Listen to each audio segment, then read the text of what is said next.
Assalamualaikum warahmatullahi wabarakatuh. Di sini saya Pani Dwi Priyanti akan menjelaskan tentang Qiyamul Lail. Qiyamul Lail secara bahasa dapat diartikan menghidupkan malam. Qiyam atau dari akar kata agama berarti berdiri untuk sholat.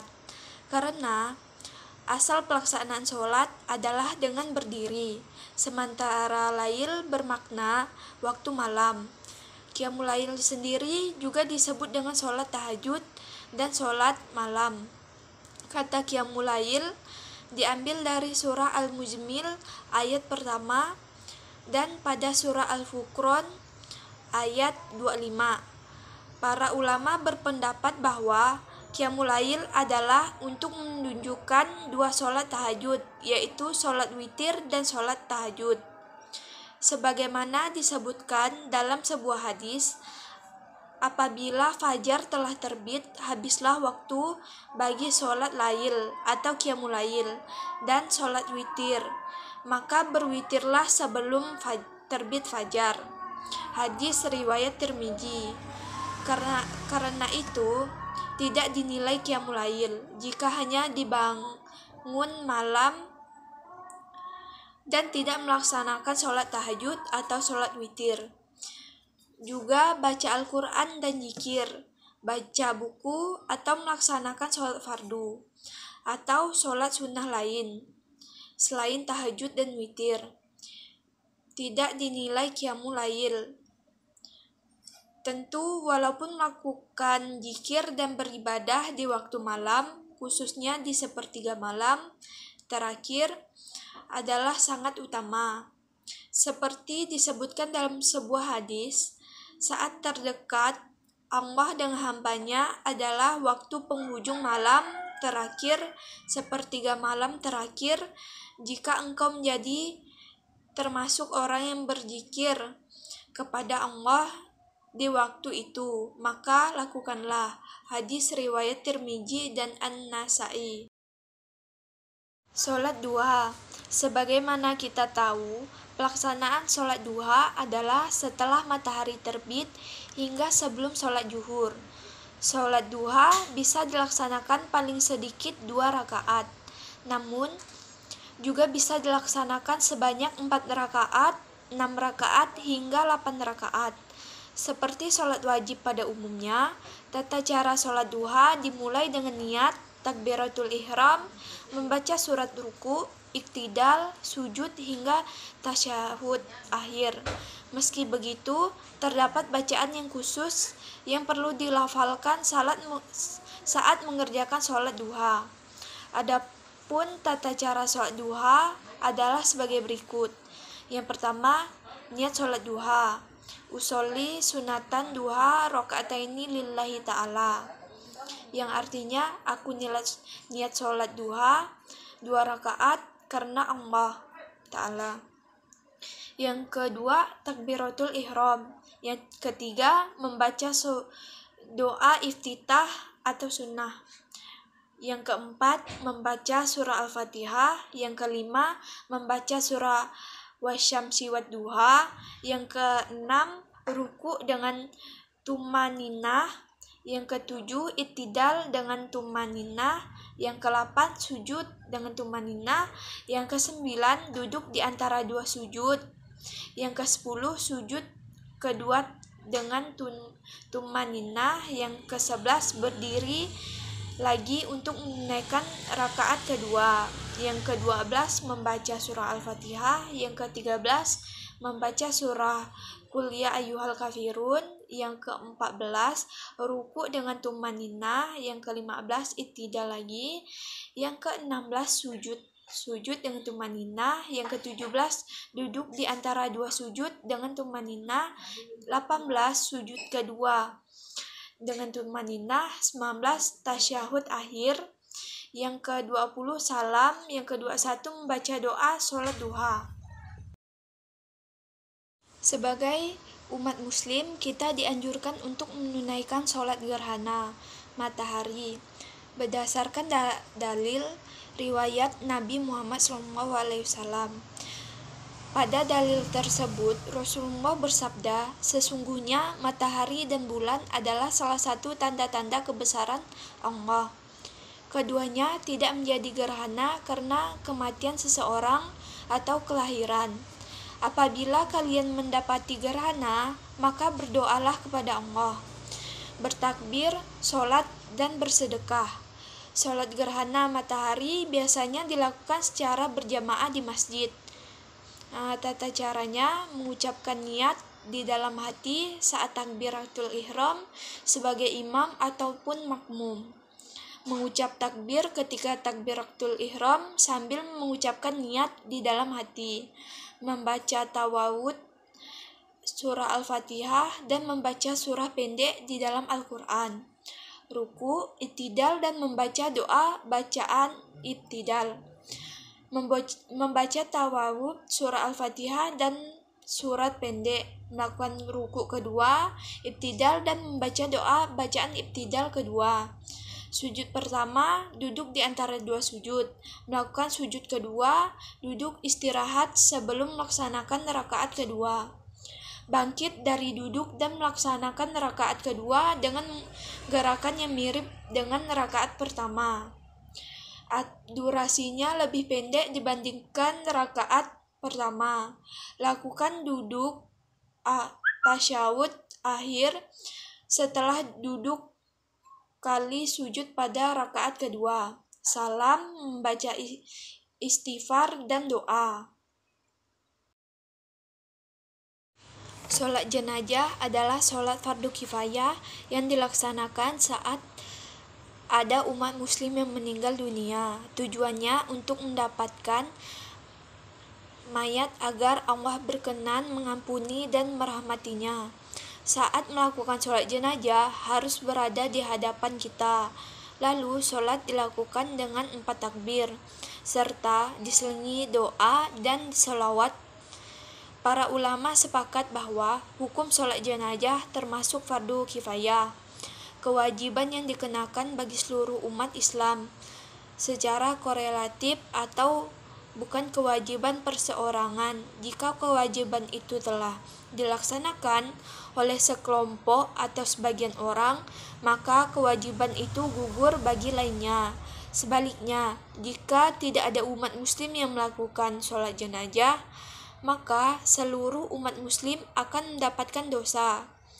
Syarat sah sholat jenazah yang satu menutup aurat, yang kedua suci, yang ketiga menghadap kiblat, yang keempat jenazah dalam keadaan suci dan sudah dikafankan, dan yang kelima diletakkan di depan orang yang menyolatkan.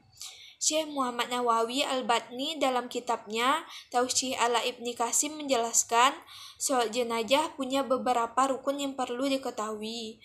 Rukun sholat jenazah antara jenazah laki-laki dan perempuan pun berbeda, termasuk dilakukan secara berjamaah maupun sendiri. Berikut rukun-rukunnya. Yang pertama, niat. Yang kedua, berdiri bagi yang mampu. Yang ketiga, 4 kali takbir. Yang keempat, mengangkat tangan saat takbir pertama. Yang kelima, membaca surah Al-Fatihah. Yang keenam, membaca sholawat Nabi. Yang ketujuh, berdoa untuk jenazah. Dan yang ke-8, salam. Pengertian puasa Ramadan menurut syariat Islam adalah sesuatu amalan ibadah yang dilakukan dengan menahan diri dari segala sesuatu seperti makanan, minuman, perbuatan buruk, maupun dari yang membatalkan puasa mulai dari terbitnya fajar hingga terbenamnya matahari, yang disertai dengan niat karena Allah Subhanahu wa Ta'ala dengan syariat dan rukun tertentu. Puasa dalam Islam juga sering disebut dengan saum, yang merupakan salah satu ibadah yang telah dicontohkan oleh Rasulullah SAW. Pengertian puasa Ramadan selain menjaga hawa nafsu, juga wajib dilakukan oleh umat Islam. Hal ini sudah dijelaskan dalam firman Al-Quran dalam surah Al-Baqarah ayat 183, yaitu Hai orang-orang yang beriman, diwajibkan atas kamu berpuasa sebagaimana diwajibkan atas orang-orang sebelum kamu agar kamu bertakwa. Jadi, firman Allah Subhanahu wa taala di atas menjelaskan bahwa melaksanakan puasa Ramadan adalah wajib hukumnya, di mana hal tersebut adalah bentuk pertanggungjawaban manusia kepada penciptanya serta kegiatan yang menyangkut halbum minallah. Syarat wajib untuk menjalankan puasa Ramadan yang baik dan benar. Yang pertama, mempunyai keyakinan Islam atau beragama Islam. Yang kedua, telah melalui masa baligh atau telah mencapai umur dewasa. Yang ketiga, mempunyai akal. Yang keempat, sehat jasmani dan rohani. Yang kelima, bukan seorang musafir atau sedang melakukan perjalanan jauh. Yang keenam, suci dari haid dan nifas. Yang ketujuh, mampu atau kuat melaksanakan ibadah puasa Ramadan. Zakat adalah sejumlah harta yang wajib dikeluarkan oleh umat muslim untuk diberikan kepada golongan yang berhak menerima, seperti fakir miskin dan semacamnya, sesuai dengan yang ditetapkan oleh syariah. Zakat termasuk rukun Islam yang keempat dan menjadi salah satu unsur paling penting dalam mengerjakan syariat Islam. Oleh karena itu, hukum zakat adalah wajib bagi setiap muslim yang sudah memenuhi syariat tertentu. Zakat juga merupakan bentuk ibadah seperti sholat, puasa, dan lainnya, dan telah diatur dengan rinci berdasarkan Al-Quran dan Sunnah. Zakat terbagi menjadi dua, yaitu zakat mal dan zakat fitrah. Dikutip dari buku Tajdid, Nikah dan Perspektif Hukum Islam, karya Dr. Randes Sutaji, MHI, nikah dalam bahasa berarti menghimpun. Dalam pengertian fikih, nikah adalah akad yang mengandung kebolehan melakukan hubungan suami istri dengan lafal nikah atau kawin. Selain itu, menurut kompilasi hukum Islam, perkawinan adalah akad yang kuat atau mistakon koldon untuk menaati perintah Allah dan melaksanakannya adalah ibadah. Dalam buku fikih keluarga karya Rezim Ajib, tujuan pernikahan dalam Islam adalah membangun keluarga sakinah mawadah warahmah. Hal ini tertuang dalam Al-Quran surah Al-Rum ayat 21 dan artinya, dan di antara tanda-tanda kebesarannya ialah Dia menciptakan pasangan untukmu dari jenismu sendiri, agar kamu cenderung dan merasa tentram ke depannya, dan Dia menjadikan di antaramu rasa kasih sayang. Sungguh pada yang demikian itu benar-benar terdapat tanda-tanda kebesaran Allah bagi kaum yang berpikir. Hadis riwayat Bukhari dan Muslim menjelaskan bahwa menikah juga bertujuan menjaga diri dari perbuatan zina.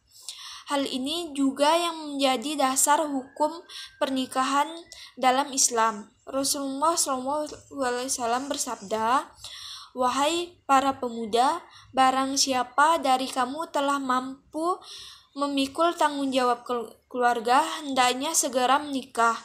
Karena dengan pernikahan engkau lebih mampu untuk menundukkan pandangan dan menjaga kemaluanmu." Selain itu, menikah juga menjadi salah satu cara memperkuat ibadah.